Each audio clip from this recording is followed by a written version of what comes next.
AITA for calling my dad's girlfriend some random woman when we were arguing over him giving her a say in my life when they don't even live together? My mom died 5 years ago, and for the last 2 years, my dad has been dating Ruth.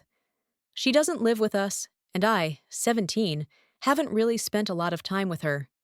Mostly her and my dad go on dates, or she'll come over while I'm spending the night at a friend's house or my grandparents' house. I know my dad cares about Ruth a lot, and I don't have an issue with their relationship, but recently I've been frustrated by my dad's willingness to give Ruth a say, like parental style say, in my life. The first time it happened was when I asked Dad if I could spend a weekend with my best friend's family at their cabin. Dad told me he needed to think about it, and weeks after I'd been, he mentioned that Ruth had been against it, and that they only agreed for me to go as long as I called Dad at least 3 times while I was gone. In my head, I was like, WTF, is Ruth getting a say for? I asked him what Ruth had to do with anything, but he ignored me. Then I wanted permission to stay on my own while Dad was out of town for a few days. Dad involved Ruth in that too, and because she didn't like the idea of someone under 18 staying home alone, he said I had to choose a family member to stay with. Those came up in our fight, but it wasn't what the fight was about. My best friend's family invited me to an out-of-state Christmas market with them in December. I asked Dad if I could go. It's going to be an all-day thing, leaving early and getting home late.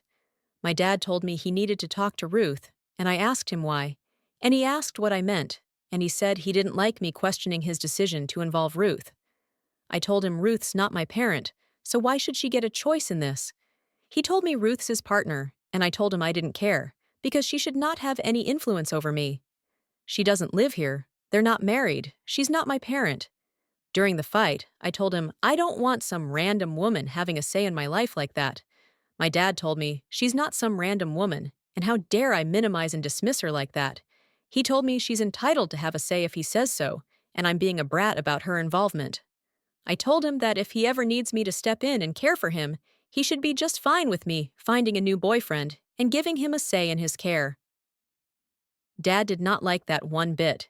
He told me it was petty and dangerous to give someone I hardly know a say in potentially important care if he's impaired in any way in his later years. And I told him he might not be comfortable with it, but if he can do it to me, then I can do it to him. I told Dad I should let this future boyfriend decide where he gets sent to in that situation. Dad ended up really fucking pissed off at me, and he vented to my aunt, his sister, and she took my side. He wasn't happy about that, and he brought up the part where I called his girlfriend a random woman. Aunt was still on my side, so Dad sorta told her where to go, and he went to fight me, and asked if I had apologized to Ruth yet. I said no, and I said I wasn't going to. Ruth's pissed as well, and has a big issue with me viewing her as just some random woman who should have no say in my life. But I stand by that view of her. Does it make me TA, though? Maybe. I'm asking here because I figure nobody knows us, so nobody has a bias for either side based on that. My aunt recorded people's last moments, and I have no idea why. My aunt was a strange person in many normal ways. She wasn't eccentric per se, but had specific ways of living her life that obtained a unique focus. Diana lived her whole life alone in the well-kept home, isolated in the woods, from which she drove exactly 21.5 miles to an elder care home where she worked. She was also completely and utterly obsessed with death. I know it's normal to think about death. For most of my early adulthood, I had a near-obsessive fixation on it myself. I would often lie at night, trying to fall asleep when the idea of my eventual oblivion struck me, startling me back to an existential terror that would put off rest for another hour, until my mind could calm down and settle back into rest. I would visit graveyards, some where I had no relatives or friends, just to passively experience that rest so that I could accept it more easily. It never helped. But my aunt's fixation was more extreme in proximity and reaction. My episodes could be calmed down, my mind distracted, but Diana lived around death. According to my family, her father died while she was still in our grandma's womb, and then she grew up around several failed pregnancies before my mother was born, which made our grandmother even more stressed and unstable. Diana was 15 by the time my mother entered the picture, which, according to Mom, further isolated them. When my mother was only 2, Grandma had a heart attack in front of her and her sister. Diana stood stiff as a board, unable to do a thing. My grandmother grew paler and paler, writhing on the ground as if she were a deer struck by a truck. Diana stood there, frozen in a motionless, tear-streaked panic, until her shock faded and 911 was finally called. But it was far too late for the doctors to do anything. My mother only really remembers staring up at Diana, shaking slightly, her eyes bloodshot in terror. By the time my mom had memories, her sister had gone off to college, then medical school, then finally into elder care, to only be seen again on holidays and funerals, more consistently appearing at the latter. The main time my mother ever saw Diana was when she was crying profusely at the funeral of every single friend or loved one in our small town. Without failure, Diana would show up, well-dressed and outwardly grieving, and be allowed to enter and sob profusely throughout the whole funeral, leaving just before the final prayers were done, never to be seen or talked to until the next one. According to those who saw her driving away, her eyes were still waterfalls coursing down her pale face. The families would often only know her by association with my father or mother, and she would have rarely even met the person to whom she was pouring her grief out. My mother guessed Diana was so afraid of death that she attempted a harsh form of exposure therapy, and my father, who had only met her at a single Christmas party, guessed she loved the attention and environment of grief.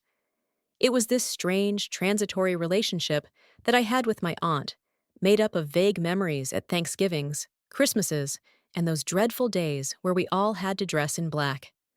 She always stood at the edge of whatever gathering we were at, so odd that even we kids noticed it. My cousins joked that she was scared of everything, couldn't stand to even look people in the eye. I tell you all of this to try to give context to what happened last week. My Aunt Diana had passed away, apparently from some sort of heart condition, and left her home and everything within to me, someone who's spoken to her, perhaps twice. I was so taken aback, as was my mom, dad, and sisters. My sisters joked she left her home to me because I was the one she hated the least, due to them pranking her with a whoopee cushion one Christmas, but I was strangely unnerved. I don't know how to explain it, but I felt like a fly taking a first step on a spider's web rather than a simple notary.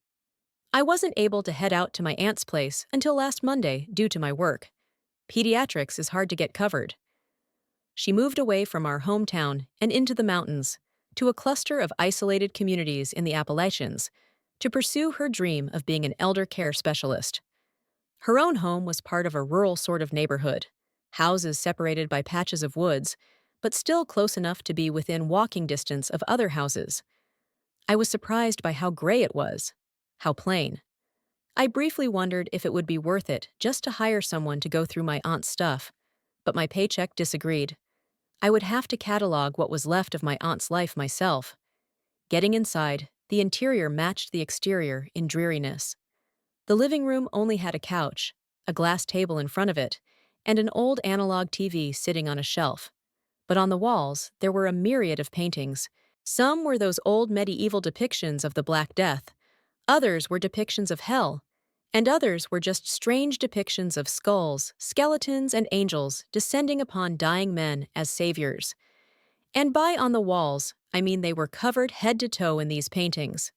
A screen door broke up the paintings, leading into the backyard and further beyond the woods. Creeped out, I moved onto a hallway leading out to the left, which led to all of the other rooms of the home. The first door I opened nearly made me scream, as when I did, with what little light bled in from the living room, I saw what seemed to be a dog, sitting up in the middle of the room. My panicked hand searched the wall and flicked on the light switch, revealing a golden retriever sitting frozen in place, its eyes trained on the door with its mouth hanging open. My heartbeat began to slow as I thought the dog must be some sort of statue, but looking at the rest of the room, I realized it was taxidermy. Ducks, owls, deer heads, raccoons, armadillos. All manner of creatures sit posed on shelves or on trophy racks. There was even a bear head above the window that showed the nearby woods. Bending down to look at the platform the golden was sitting on, there was a small plaque that read, "Benny, beloved companion, even while gone, you bring smiles." Surrounding the plague were a series of Polaroids of a young Diana freshly moved into her house, which appeared far less dreary in the idealic filter. Sat beside her was a yellow ball of fluff with two black pinprick eyes. The rest of the photos showed them around the house, Benny slowly getting older and older until he appeared as he did now, only the slightest hint of graying around his otherwise bright, sunny muzzle. Close to Benny, I could almost sense the slightest heat coming off his perfect fur. Feeling creeped out by Benny and the deer statue, both of which I felt like were staring at me, I backed out of the room and closed the door. The next room seemed to be a sort of library, which, at a brief glance, seemed to cover a variety of topics. Apocalypse, afterlives, underworlds, deals with death, definitions of life and soul. Like the paintings, the walls were covered head to toe in these books that dealt with every religion, philosophy, and esoteric thought. Some real old-looking ones were stored in individual glass cases with a box of gloves next to them. Most of them were unmarked with no title on the front, except one. It seemed far older than the others. Gray, nearly crumpled pages making up its insides. A plaque beneath it read, "Copy of the Voynich manuscript, recreated beautifully by Dr. Svald." Leaving the library, I felt less creeped out than when I left the taxidermy room. The next room down the hall had a strange doorframe, bending 3/4 up each side, and made out of some wood rather than the gray walls that surrounded the rest of the house. I laughed, joking to myself that she had a whole coffin put in her home. Opening the door, I was surprised to see I was correct. It was a wooden coffin, plain, bare planks inside. The only thing of note was the shelves installed in the coffin, containing around 30 VHS tapes, with the other shelves containing DVDs, and a camera seemingly capable of making recordings on VHS. Immediately, my interest was piqued, but I decided to clear the rest of the house. The next room down the hallway was the bedroom, which itself was mostly plain, besides a heart monitor and a fluid system like you would see at a hospital next to the bed. On the nightstands, there were old family photos of Diana and her mom, a couple of her and her home smiling at the camera. It was like I was staring at half-remembered ghosts, these people who resemble nothing of what they are now. There was also a bathroom, only available through the bedroom. The final room down that hall was the creepiest. The first thing I noticed was an angled roof, as if it were supposed to mimic a cellar. Little flowers, ceramic angels, and stars dotted the ceiling. On the floor, there were various blankets, making the floor uneven. In the corner, with a little mobile hanging right above it, was a crib. A single baby doll sat in it, a pillow over its face. I barely got a step into that room before I backed out. The only other rooms of note were the kitchen and the laundry room, their openings sitting opposite the hallway that led to the rest of the house. However, no weird stuff in those rooms. But it was remarkably clean, no dishes left to clean or put up. The whole house felt so strangely neat and undisturbed, with only a tiny layer of dust on everything. The emptiness felt fresh. I had decided to stay at the house for a few days to go through her stuff, see about getting something done with her home, and finally go to a funeral, which had, apparently, already been arranged. I decided to start with those VHS tapes in the coffin closet. Only 2 of them were marked, wrapped with a single red tape. I decided to go top to bottom and just get to those odd tapes when I got to them. I put it into the old VCR in the living room and plopped on the couch, eating some of the fast food I had picked up on the way over. My body was aching from moving my stuff in, and I mainly wanted to see if these were maybe work-related or yet another strange hobby of hers. The tape begins winding inside the machine, the screen coming to life, only to open up to more darkness. In the ambient buzz of the recording, I heard what I thought was strange, almost hiccuping breathing. But after getting a little closer to the TV, I realized it was sobbing. I had heard it a couple of times before, from the corners of churches and funeral homes. The camera peeked around the corner, revealing a bedroom you'd see in an elderly home. Cheap bed, nightstand with flowers, and a foldable feeding table attached to the bed. An old woman lay on her back, her mouth agape. There are these awful gasping sounds, like she was using her whole chest to squeeze her lungs, just to get any oxygen in her. The sobbing got closer to the microphone, and I realized that whoever was recording this must be in the closet of the old woman's room, a coat rack becoming visible in the moonlight as the camera pushed the closet door open more. The old woman continued to make those awful gasping noises for another 30 or so seconds, at which point I had dropped my food and was pressed against the back of the couch, trying to get away from the screen. Then, she stopped. The sobbing intensified for another minute, until I heard a high-pitched electronic whine. The old woman's chest, which had seemingly decompressed and become empty, filled again. She took no breath in, but her mouth began to move with an alien, puppet-like movement. It is so dark and wet. I pull my hand away from the walls, and it feels like stone snakeskin. I hear a great rumble through the depths, like a snake digging in the dirt. The old woman's chest collapses, and then fills up once more. I can hear the rough crackling of bone as her ribs reform into place. I claw at the end of a tunnel, knee-deep in liquid. I hear it, from the way I came. It wants me to dig. I am so afraid. Can anyone hear me? The corpse's chest collapses for the last time. The person holding the camera gasps quietly, pauses for a moment, and then begins sobbing again, this time far more violently. This went on for another 10 or 20 seconds, and then the tape ended. The words burned into my mind like a tattoo, horrid scars on my mind. I was shocked into terror then, and I am still shaken. Was this some near-death experience? The words were so clear, so awfully clear, as they rasped out of her dead throat. I had to simply sit there for maybe 10 minutes, trying to collect myself and bring my heartbeat back down. The house now felt both far more empty and far less so. The woods outside painted in moonlit black beyond the living room's lights, becoming far more oppressive. I could almost twist the branches into crooked figures, lingering, watching my terror. I nervously retrieved the tape and returned it to the coffin closet, the plastic feeling cold under the skin. I couldn't help but feel the hairs on my neck stand up as I went past Benny's room.